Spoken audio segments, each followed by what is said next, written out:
నమస్కారం వార్తలకు స్వాగతం. ముందుగా ముఖ్యాంశాలు. వారాహి విజయభేరి సభలో పాల్గొన్న పవన్ కళ్యాణ్, సీఎం జగన్ పై పలు విమర్శలు. MP Laxman press meet, BRS Congress పార్టీలపై ఫైర్.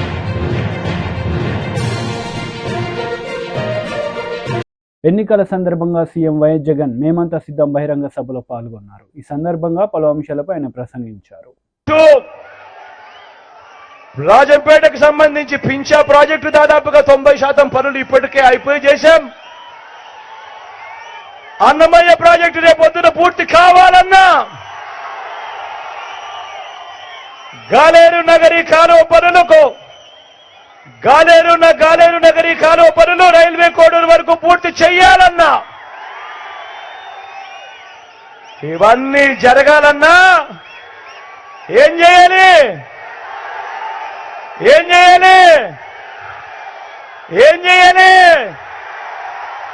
ఇవన్నీ జరగాలంటే ఏం చేయాలి? రెండు బటన్లు ఫ్యాన్ మీద నొక్కాలి. రెండు బటన్లు ఫ్యాన్ మీద నొక్కాలి. నొక్కి 175కు 175 అసెంబ్లీ స్థానాలు, 25 ఎంపీ స్థానాలకు 25 ఎంపీ స్థానాలు, ఒక్కటి కూడా తగ్గేందుకే వీలే లేదు. సిద్ధమేనా?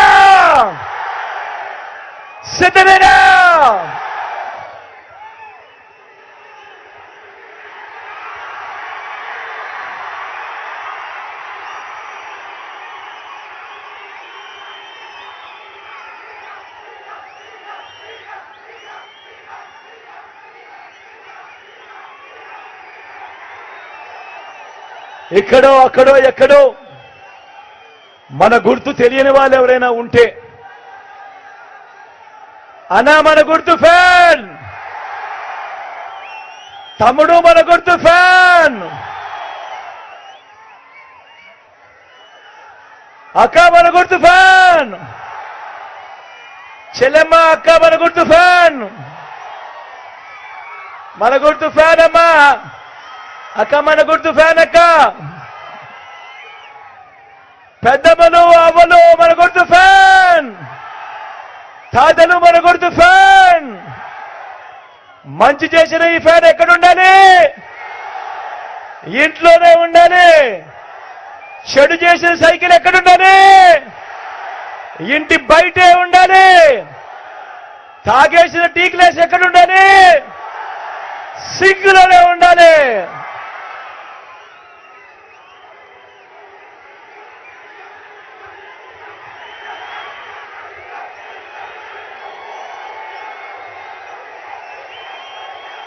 ఈ విషయాలన్నీ మీ అందరికీ కూడా చెబుతూ ఇంకో గొప్ప విషయం కూడా చెప్పాలి. అన్నమయ్య ఇదే రాజంపేటలో మనకి అగిరేట్ అన్న కాలేజ్,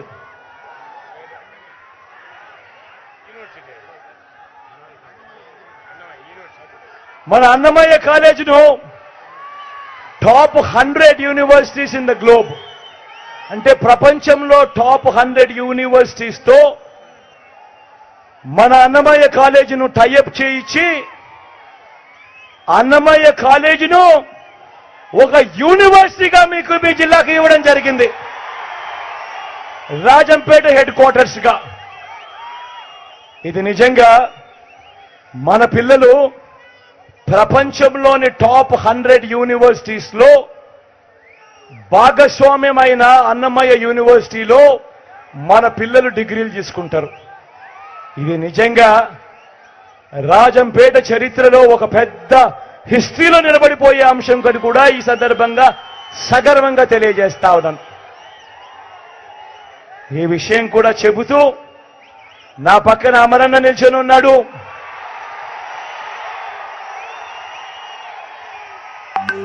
మంచివాడు, సౌమ్యుడు. అమరన్న మంచితనం గురించి నేను వేరే చెప్పాల్సిన పని లేదు. అమరన్న మనసు. మంగళగిరి నియోజకవర్గంలో నిర్వహించిన రచ్చబండ కార్యక్రమంలో నారా లోకేష్ పాల్గొన్నారు. ఈ సందర్భంగా ఆయన పలు అంశాలపై మాట్లాడారు. దాంట్లో మొదటి హామీ, మన ప్రభుత్వం ఏర్పడిన 5 సంవత్సరాల్లో 20 లక్షల ఉద్యోగాలు కల్పిస్తాం. ఉద్యోగాలు వచ్చే వరకు ప్రతి నెల నిరుద్యోగ భృతి 3,000 రూపాయలు అందిస్తాం తల్లి. రెండో హామీ, 18 నుంచి 59 సంవత్సరాల వయసు కలిగిన మహిళలకి ప్రతి నెల 1,500 రూపాయలు ఇస్తాం. అంటే సంవత్సరానికి 18,000, 5 సంవత్సరాలు 90,000 రూపాయలు. మూడో హామీ, బాబు గారు ముఖ్యమంత్రి ఉన్నప్పుడు గ్యాస్ ధర 400 రూపాయలు, ఇప్పుడు అదే గ్యాస్ ధర 1,200 రూపాయలు పెరిగింది. అందుకే తెలుగింటి ఆడపడిచి ఆదుకునేదానికి ప్రతి కుటుంబానికి ప్రతి ఏడా ఉచితంగా 3 గ్యాస్ సిలిండర్లు మన ప్రభుత్వం అందిస్తుంది. నాలుగో హామీ, ప్రతి రైతుకి ఆర్థిక సాయం కింద 20,000 రూపాయలు అందిస్తాం. ఐదో హామీ, ఇంట్లో చదువుకున్న పిల్లలుంటే ఎంతమంది పిల్లలుంటే అంతమంది పిల్లలకి వాళ్ళ తల్లి తండ్రుల అకౌంట్ లో ప్రతి ఏడా 15,000 రూపాయలు వస్తుంటారు. అంటే ఒకరుంటే 15,000, ఇద్దరుంటే 30,000, ముగ్గురుంటే ఎంతమ్మా? డ్వాక్రా సంఘాలు ఉన్నారు, లెక్కలు బాగేస్తారు. చెప్పండి, 45,000 రూపాయలు మీ అకౌంట్ లో జమ చేస్తారు. ఇంకా ఆరో హామీ ఏంటమ్మా? తెలుగింటి ఆడపడుచులు ఆర్టీసీ బస్సులో ఉచితంగా ప్రయాణించే హక్కు కూడా మన ప్రభుత్వం కల్పించబోతుంది. ఇట్లా 6 హామీలతో బాబు సూపర్ 6 రూపొందించాము. అమ్మా, జగన్మోహన్ రెడ్డి గారికి సవరాజకీయాలంటే బాగా ఇష్టం తల్లి.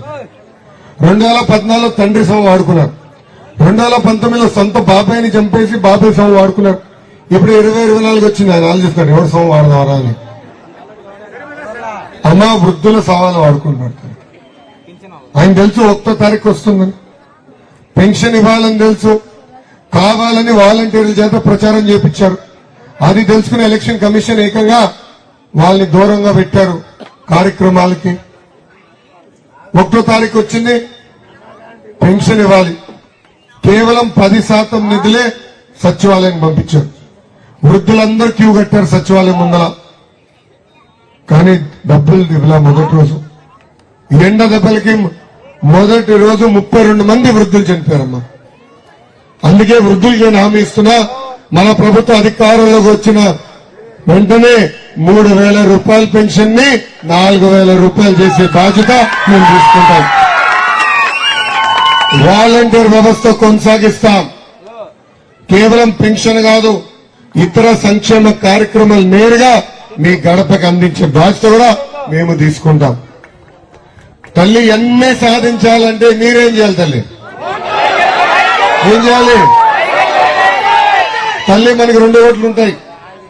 మొదటి ఓటు ఎంపీ గారికి, రెండో ఓటు ఎమ్మెల్యే అభ్యర్థికి. ఎంపీ అభ్యర్థి గారి గురించి కూడా ఒక 2 మాటలు చెప్పాలి. తెలుగుదేశం, జనసేన, భారతీయ జనతా పార్టీ బలపరిచిన ఎంపీ అభ్యర్థి పెమ్మసాని చంద్రశేఖర్ గారు. ఆయన ఒక పారిశ్రామికవేత్త. 2014లో నర్సరావుపేట ఎంపీగా పోటీ చేయాలని వచ్చినప్పుడు కొన్ని కారణాల వల్ల ఆయన టికెట్ ఇవ్వలా. ఆయన తిరిగి వెళ్లి 5 కంపెనీలు స్థాపించాడు, అద్భుతంగా సక్సెస్ అయ్యాడు. దర్జాగా బతకెళ్లిన వ్యక్తి. కరెక్ట్ గా సంవత్సరం క్రితం మళ్ళీ వచ్చారు.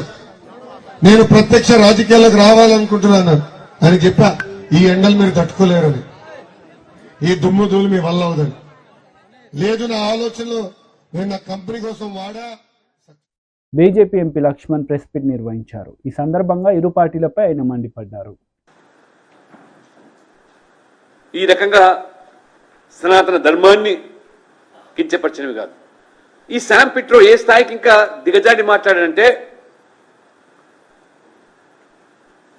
రాజ్యాంగం నిర్మాణంలో బాబాసాహెబ్ అంబేద్కర్ గారి యొక్క సహకారం కంటే, కాంట్రిబ్యూషన్ కంటే నెహ్రూ గారిది గొప్పదని, నెహ్రూ గారిది ఎక్కువ పాత్ర ఉందని చెప్పి అంబేద్కర్ గారిని అవమానపరిచే విధంగా వ్యాఖ్యానిస్తే కాంగ్రెస్ పార్టీ చోద్యం చూస్తున్నదంటే ఇది కాంగ్రెస్ యొక్క రహస్య ఎజెండాలో భాగం కాదా? దానికి అనుగుణంగానే అంబేద్కర్ గారు పోటీ చేస్తే కాంగ్రెస్ ఓడించిన చరిత్ర, అంబేద్కర్ గారి చిత్రపటాన్ని పార్లమెంట్ సెంట్రల్ హాల్లో వారు పెట్టకపోవడము, భారత్ రత్న ఇవ్వకపోవడము, ఇవన్నీ దేనికి సంకేతం? పిట్రోడ వ్యాఖ్యలకు మీ యొక్క పనితీరుకు అద్దం పడుతూ ఉన్నది. అంటే అంబేద్కర్ గారి కంటే నెహ్రూ కాంట్రిబ్యూషనే ఈ రాజ్యాంగ నిర్మాణంలో ఎక్కువగా ఉందని. అందుకనే ఈ యొక్క అంబేద్కర్ గారి యొక్క మేధస్సు తెలివితేటల ముందు నెహ్రూ మరి సరిపడనే ఒక దుగ్ధతతోనే కాంగ్రెస్ పార్టీ ఆనాడు బాబాసాహెబ్ అంబేద్కర్ ఎన్నికల్లో ఓడించింది. ఆనాడు డాక్టర్ శ్యామాప్రసాద్ ముఖర్జీ అదే అంబేద్కర్ గారిని పశ్చిమ బెంగాల్ నుంచి గెలిపించడానికి బాధ్యత తీసుకున్న ఆనాడు భారతీయ జనసంఘ నాయకుడు డాక్టర్ శ్యామాప్రసాద్ ముఖర్జీ. కాబట్టి ఇలాంటి అనేకమైన అంశాలు, పుల్వామా లాంటి దాడులు ఈ సహజంగానే జరుగుతూ ఉంటాయి. దాని గురించి పెద్దగా ఆలోచన చేయాల్సింది ఏంటంటూ పిట్రోడా గారి వ్యాఖ్యలు. ఎప్పటికప్పుడు ఇటువంటి సంఘటనలు జరుగుతూనే ఉంటాయి ప్రపంచంలో. వాట్ ఈజ్ న్యూ అన్నట్టు మాట్లాడతాడు. అని 8 మంది వచ్చి ముంబై మీద దాడి చేస్తే, ఈ కసబ్ లాంటి వ్యక్తులు 8 మంది దాడి చేస్తే మొత్తం పాకిస్తాన్ను ఇవాళ తప్పు పట్టడం ఏమిటని ప్రశ్నిస్తూ ఉంటాడు. ఎవరో 8 మంది చేస్తే దానికి పాకిస్తాన్ ముడిపెట్టి మొత్తం పాకిస్తాన్ నిందించడం ఎంతవరకు సబమని ప్రశ్నిస్తూ ఉన్నాడంటే వీరి రాజకీయం ఏ స్థాయిదో. రేవంత్ రెడ్డి గారు, నువ్వు కొత్తగా కాంగ్రెస్ పార్టీలో చేరు. కాంగ్రెస్ యొక్క చరిత్ర, కాంగ్రెస్ యొక్క రహస్య ఎజెండా తెలుసుకొని మణిగితే బాగుంటుంది, లేకపోతే పుట్టి మునిగిపోతుంది వాళ్ళు. అందుకనే అనేక సందర్భాల్లో కాంగ్రెస్ నాయకులు సర్జికల్ స్ట్రైక్స్ గురించి, ఎయిర్ స్ట్రైక్స్ గురించి, మన సేనలను కించపరిచే విధంగా, అవమానపరిచే విధంగా ఏ రకంగా మాట్లాడారో మీరు చూస్తూ ఉన్నారు. ఈరోజు పాకిస్తాన్ రాహుల్ గాంధీకి ఇవాళ మద్దతుగా నిలబడుతున్నది, రాహుల్ గాంధీ కొనియాడుతున్నంటే దీన్ని బట్టి ఆలోచన చేసుకోవాలి. అంటే మీకు పాకిస్తాన్ మీద ఉన్న ప్రేమ జన్మభూమి అయినటువంటి దేశం పట్ల లేదనేది ఇది రూఢి అవుతుంది. రెండోది ఇంకొకటి, ఇదే సేమ్ శామ్ పిట్రోడా 2019లో ఒక వివాదాస్పదమైన వ్యాఖ్యలు చేస్తాడు. అంటే ఈ రకంగా రెచ్చగొట్టి adding fuel to the fire అన్నట్టు 1984లో సిక్కు అల్లర్లు జరిగినప్పుడు దాని గురించి ప్రశ్నిస్తే ఏమంటాడు, ఉవాతో ఉవా అయిందేమో, జరిగిందేమో, అయితే ఏంది అంటే మొత్తం ఆ సిక్కు సమాజానికి క్షమాపణ చెప్పి ఆ జరిగినటువంటి ఆ జినోసైడ్ ఏదైతే ఉందో. వైఎస్ఆర్సీపీ మహిళా విభాగం రాష్ట్ర అధ్యక్షురాలు పోతుల సునీత మీడియా సమావేశం నిర్వహించారు. ఈ సందర్భంగా టీడీపీ నేతలపై ఆమె మండిపడ్డారు. రాష్ట్రంలో ప్రశాంతంగా ప్రచారం జరుగుతున్నటువంటి సందర్భంలో దాడులు జరిపిస్తున్నాడంటే ఆయన డైరెక్షన్ లోనే ఈ రోజు దాడులు జరుగుతున్నాయి రాష్ట్రంలో.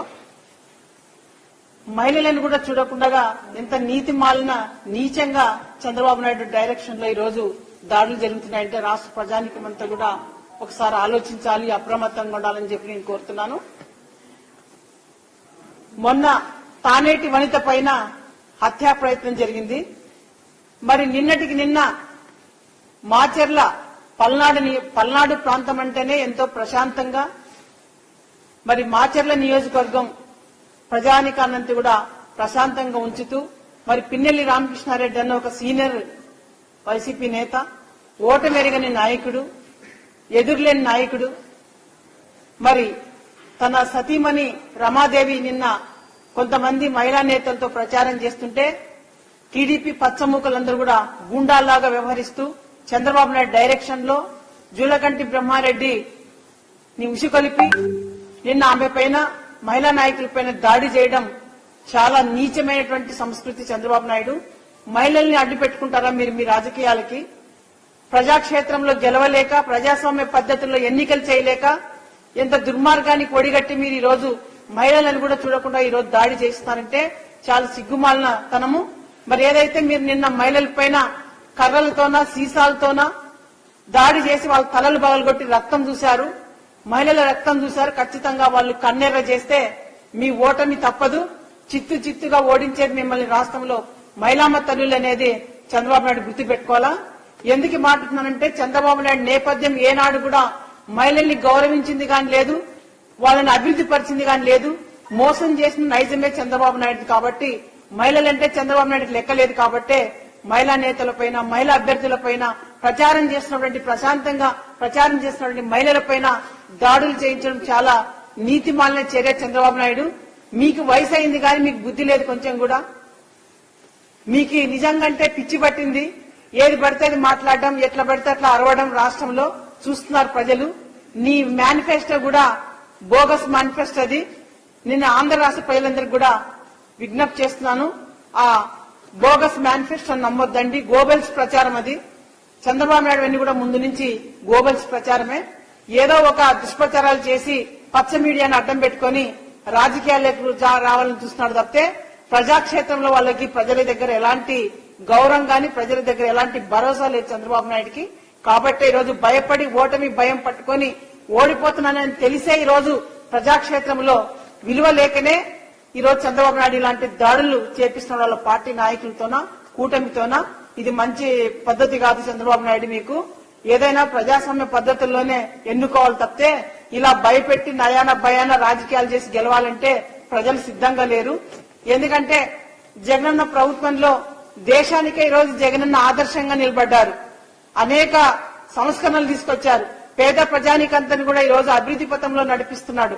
ఈరోజు విద్య, వైద్య, వ్యవసాయ రంగాల్లో దేశానికి ఆదర్శం జగనన్న. ఈరోజు నిజంగంటే ఈరోజు ఎంతమంది విద్యార్థులు ఈరోజు ఈ రాష్ట్రంలో పేద విద్యార్థులంతా చదువుకొని ఉన్నత స్థాయికి పోవాలని చెప్పి ఈరోజు విద్యా విధానంలో ఎన్నో విప్లవాత్మక మార్పులు తీసుకొస్తే అవి కూడా ఓర్చుకోలేక చంద్రబాబు నాయుడు ఎంత దుష్ప్రచారాలు చేస్తున్నారంటే మరి ఏదో ఒకటి ప్రజల్లో అబద్దాలు సృష్టించి ప్రజల దగ్గర ఓట్లు వేయించుకోవాలనేదే చంద్రబాబు నాయుడు నైజం. మరి మహిళామ తల్లుల పైన కూడా ఈ రోజు ఇంత దుర్మార్గంగా మహిళలు, ఎందుకంటే ఈ రోజు జగనన్న ప్రభుత్వంలో మహిళలే మహారాణులు, మహిళలకు అగ్రతాంబాలు ఇచ్చినటువంటి నాయకుడు జగన్మోహన్ రెడ్డి గారు. దేశానికే ఈ రోజు ఆదర్శం. చంద్రబాబు నాయుడు ప్రభుత్వంలో ఒక నినాదంగానే పనిచేశాడు కానీ ఏ రోజు కూడా ఒక విధానంతో మహిళలకు పనిచేయలేదు చంద్రబాబు నాయుడు. ఈ రోజు జగనన్న ఒక విధానంతో మహిళలకి మరి వాళ్ళ ఆర్థికాభివృద్ధి కోసం వాళ్ళని రాజకీయంగా కూడా ఎన్నో పదవులు ఇచ్చి మహిళల్ని అందలం ఎక్కించినటువంటి ముఖ్యమంత్రి జగనన్న. మరి ప్రతి గ్రామంలో మహిళలందరూ కూడా ఎంతో అభివృద్ధి చెందారు. వాళ్ళందరూ కూడా ఈ రోజు ఓట్లు వేయడానికి జగనన్నకి మద్దతు పలకడానికి సిద్ధమైపోయారు. మరి రేపు మే 13న మహిళా వారాహి విజయబేరి బహిరంగ సభలో జనసేన అధినేత పవన్ కళ్యాణ్ పాల్గొన్నారు. ఈ సందర్భంగా ప్రజలను ఉద్దేశించి ఆయన మాట్లాడారు. ఒక స్కిల్ సెట్ సరిపోదు, ఒక నైపుణ్యం సరిపోదు, 4-5 నైపుణ్యాలు కావాలి, 4-5 స్కిల్ సెట్స్ కావాలి. ఎవడు నేర్పిస్తాడు అవన్నీ? ప్రభుత్వం బాధ్యత తీసుకోవాలి. ఆ బాధ్యత, అందుకే నేను మీకు మాటిస్తున్నాను యువతకి, మీకోసం దశాబ్దం అన్ని వదిలి పెంచిన నాయకులు బూతులు తిడుతుంటే నేను భరిస్తా ఉన్నా. దేనికోసం భరిస్తాను? మీకోసం భరిస్తాను, మీ భవిష్యత్తు కోసం. నేను మీకు మాటిస్తున్నా, నేను మీకోసం మాటిస్తున్నా, మీ భవిష్యత్తు కోసం అహిర్నిశలు ఒళ్ళుంచి నేను పనిచేస్తాను మీకోసం. మీ భవిష్యత్తు కోసం అసెంబ్లీలో మీ గళ వినిపిస్తాను.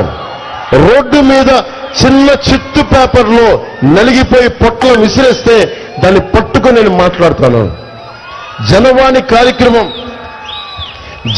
కార్యక్రమం ఎలా వచ్చింది?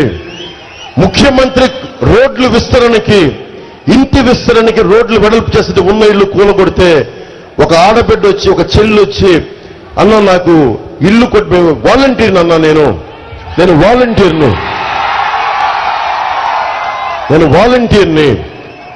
నేను వైసీపీ వాలంటీర్ని, మాకే దిక్కు లేదని ఇల్లు కొట్టేశారు, ప్రత్యామ్నాయం చూపించలేదంటే అమ్మాయి నాకు కంప్లైంట్ చేస్తే 3వ రోజు 4వ రోజు బెదిరింపులు స్టార్ట్ చేశారు.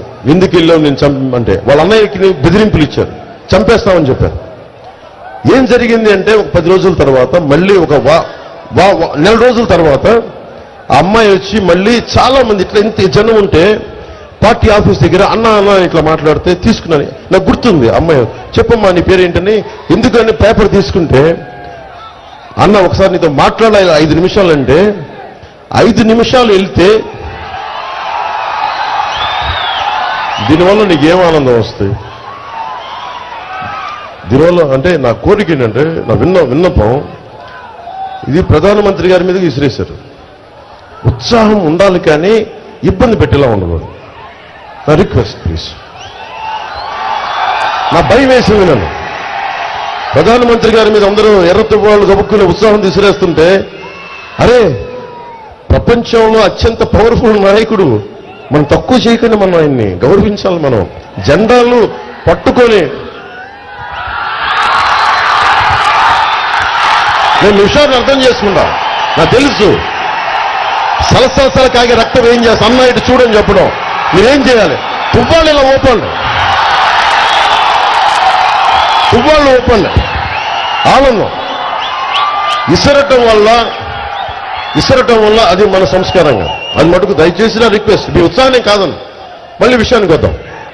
ఆ బిడ్డ నా దగ్గరికి వచ్చి మాట్లాడాలి, చెప్పమ్మా ఏమైందంటే వచ్చి నా దగ్గరికి ఏం చెప్పింది, అన్న ఆ రోజు నీ దగ్గరికి వచ్చి చెప్పాను కదన్నా, చెప్తే మా అన్న కనిపించట్లేదన్నా, మొన్న వారం రోజుల క్రితం మా అన్నని సెవై తిరిగి వచ్చారన్నా, ఒక ట్రైలర్ ఆటోలో పట్టుకొచ్చారన్నా మా అన్నని.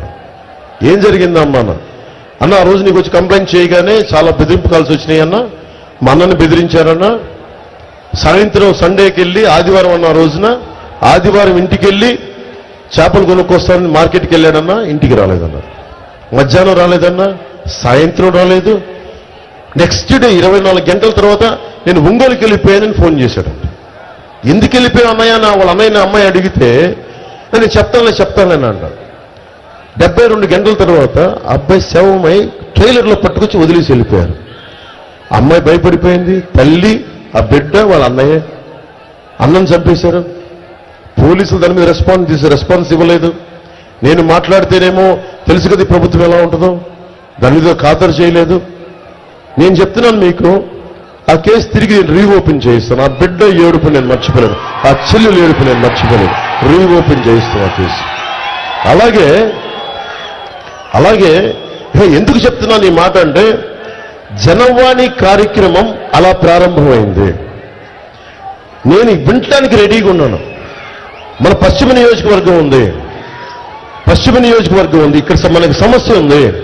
మన నాయకుల్ని పంపిస్తాను, వెళ్ళిపోయిన నాయకులను వదిలేద్దాం, కొత్త నాయకులు తయారు చేస్తాం, మీలో నుంచి పుట్టిస్తాం నాయకుల్ని.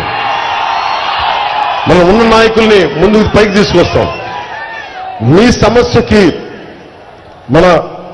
ఆయన ఎమ్మెల్యేగా ప్రమాణ స్వీకారం చేయబోతారు కొద్ది రోజుల్లోనే, మనకి జూన్లో. నేను తీసుకెళ్తాను, ఆయన ఎలాగ చేస్తారు ఆయనకి చెప్పక్కర్లా. కానీ ప్రత్యేకమైన అభ్యర్థులు ఏదైనా ఉంటే జనసేన దృష్టికి తీసుకురండి. మీరు హిందువుల్లా, ముస్లింలా, క్రిస్టియన్నా, ఏ కులం, బీసీ, ఎస్టీ, కాపు, మీరు ఏ కులమైనా కానివ్వండి, మీకు అన్యాయం జరిగింది, నాకు ఇది కావాలి, ఈ సమస్య ఉంది అని మా దృష్టికి తీసుకురండి. భారతీయ జనతా పార్టీ నాయకుల దృష్టికి తీసుకెళ్ళండి, తెలుగుదేశం నాయకుల దృష్టికి తీసుకెళ్ళండి. మేము వచ్చి మీకు నిర్విరామంగా, నిస్వార్థంగా పనిచేయడానికి సిద్ధపడి ఈ రోజున వారాహి మీద, మనకి వారాహి తల్లి ఆశీస్సులతో మీ ఎదుటిగా నిలబడి మేము మాట్లాడుతున్నాం, మీకు మాటిస్తున్నాం. అలాగే యువతకి ఫీజు రీయింబర్స్మెంట్ చేయాల 2,300 కోట్ల రూపాయలు. డబ్బు ఎలా వేస్ట్ అవుద్ది చెప్పండి, డబ్బు ఎలా వేస్ట్ అవుద్ది? 2,000 గొంతు పోతుంది, అరవకంట గొంతు పోతుంది ఈరోజు వరకు. 2,300 కోట్ల రూపాయలు రంగులు వేసిండు. 1,300 కోట్లు గవర్నమెంట్ భవనాలకి. మీరందరూ యువత కదా, మీరు ఆలోచించండి. ఎప్పుడన్నా కేంద్ర భవనాలకి పార్టీ మారినప్పుడల్లా, కేంద్ర భవనాలకి దశాబ్దంగా